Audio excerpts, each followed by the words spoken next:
കോടി നമസ്കാരം ശിശുഭൂതയ്ക്ക് പറയാനുള്ളൂ, അല്ലാണ്ട് ഒന്നും പറയാനില്ല.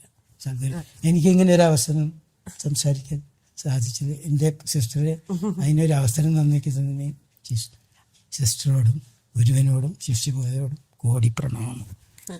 പിന്നെ ഇപ്പൊ ഗോപേട്ടൻ ഇത് പറഞ്ഞു, ഇതുപോലെ എല്ലാവർക്കും. അതുകൊണ്ടാണ് ഇവരൊക്കെ എത്ര മോശമായിട്ട് പറഞ്ഞാലും ആൾക്കാരൊന്നും എടുക്കില്ല. നിങ്ങളിവിടെ ഓരോ ഫംഗ്ഷനും വന്നു നോക്കും, ദിവസവും ആൾക്കാർ എത്ര കൂടി വന്നുകൊണ്ടിരിക്കുകയാണ്. കാരണം ഓരോരുത്തർക്കും എത്ര ഇങ്ങനെ മോശമായിട്ടൊരു 10-20 പേര് അവിടെ ഇരുന്ന് പറഞ്ഞാലൊന്നും തീരുന്നൊരു സ്ഥലമല്ല. അല്ലെങ്കിൽ അതൊന്നും മനുഷ്യർക്ക് മനസ്സിലാവില്ല, അവരത് കേൾക്കുന്നു പോലും.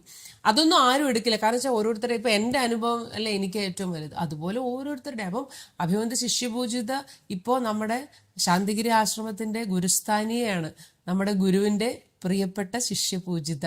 അപ്പോൾ നമുക്ക് ഒരു ഗുരുസ്ഥാനത്ത് ഒരാളെ തന്നിട്ടാണ് നമ്മുടെ ഗുരു ആദ്യസങ്കല്പത്തിൽ ലയിച്ചിരിക്കുന്നത്. അപ്പോൾ അത് നമ്മൾ സന്തോഷമായിട്ട് നമ്മളത് മനസ്സിലാക്കുക. ഇപ്പോൾ ഫെബ്രുവരി 22-ന് വരാൻ പോവാണ്, അന്നാണ് അവസ്ഥാപൂർത്തീകരണമാണ് അഭിമന്യ ശിഷ്യപൂജിതയുടെ.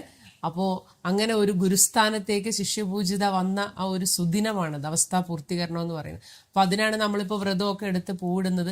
ഇപ്പോൾ ഗോപേട്ടനും ഗീത ചേച്ചിയും മക്കളും ഒക്കെ വന്നത് ആ പൂവിടലിൽ അവർക്ക് 2 ദിവസമെങ്കിലും പൂവിടാൻ വേണ്ടിയാണ്. ഒറ്റപ്പാലത്ത് 3 ദിവസം പൂവിടാം എന്ന് വിചാരിച്ചാണ് അവർ വന്നത്. ഇപ്പം ഇനി അവരിന്ന് തിരിച്ചു പോകും. അപ്പം ഞാൻ ഗോപേട്ടൻ്റെ അടുത്ത് പറഞ്ഞു, ഗോപേട്ട എന്താണ് ഗോപേട്ടൻ്റെ അനുഭവം എന്ന് പറയാൻ പറഞ്ഞു. ഗോപേട്ട സന്തോഷമായിട്ട് വന്ന് പറഞ്ഞു. അപ്പോൾ ഗോപേട്ട വളരെ സന്തോഷം, കാരണം ഇത് ഒരുപാട് പേർക്ക് ഈ അനുഭവം ഒരു മനസ്സിൽ അവരെ തട്ടും, അതെനിക്ക് ഉറപ്പാണ്. കാരണം എന്ത് വിഷമം വന്നാലും നമുക്ക് അഭിമന്യ ശിഷ്യപൂജിതയെ നമുക്ക് ഗുരുസ്ഥാനത്ത് കണ്ട് ജന്യെടുത്ത് എന്ത് പറഞ്ഞാലും നമുക്ക് അതിനൊരു പരിഹാരം ഗുരുവിൽ നിന്ന് കിട്ടുമെന്നുള്ള ഒരു ഉറപ്പാണ് നമുക്കിവിടെ കിട്ടുന്നത്. ഞാൻ ഗോപേട്ടൻ്റെ ഫാമിലി, ഗീത ചേച്ചി, പിന്നെ ചിന്നു, ഇത് മിട്ടു. ഈ ചിന്നുവിന് ഒരു പ്രത്യേകത ഉണ്ട് കേട്ടോ, അത് ഞാൻ പിന്നെ പറയാം. ചിന്നു നമ്മുടെ ആശ്രമത്തിൽ ഞാൻ പറയാറില്ലേ, വാണിയംകുളത്തൊരു മുരുകൻ്റെ അമ്പലം ഉണ്ടായിരുന്നു. ഗുരുവിനെ അവിടെ ആ മുരുകൻ്റെ വിഗ്രഹത്തിൽ ഗുരുവിനെ കാണുമായിരുന്നു എന്ന് ഞാൻ ഒരിക്കൽ പണ്ടൊരു വീഡിയോയിൽ പറഞ്ഞിട്ടുണ്ട്. അതിൻ്റെ വിശദവിവരം പിന്നെ പറയാം. ആ അമ്പലത്തിൻ്റെയൊക്കെ അടുത്തുള്ള ആളാണ്. അവിടുത്തെ വാണിയംകുളത്തെ അജപാമഠത്തിൽ ചാത്തുട്ടി സ്വാമിയാർ അല്ലേ, ആ ലോകദാസ് അങ്ങനെ. അപ്പം അങ്ങനെയൊക്കെയുള്ള ഉണ്ട്, അതൊക്കെ നമുക്ക് പിന്നെ പറയാം.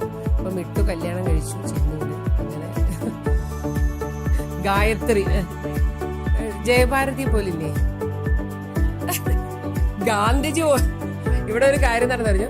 ഈ നമ്മുടെ ഗായത്രി ഇല്ലേ, ഗായത്രിയുടെ ഫാമിലി അവരുടെ ഹോട്ടലാണ് ജയഭാരത്. അതെല്ലാ സിനിമാക്കാർക്കും അറിയാല്ലേ അല്ലേ. അവിടെ ആരൊക്കെ വന്നിട്ടുണ്ട്? മഞ്ജു വാര്യർ, സുരേഷ് ഗോപി വന്നിട്ടില്ല.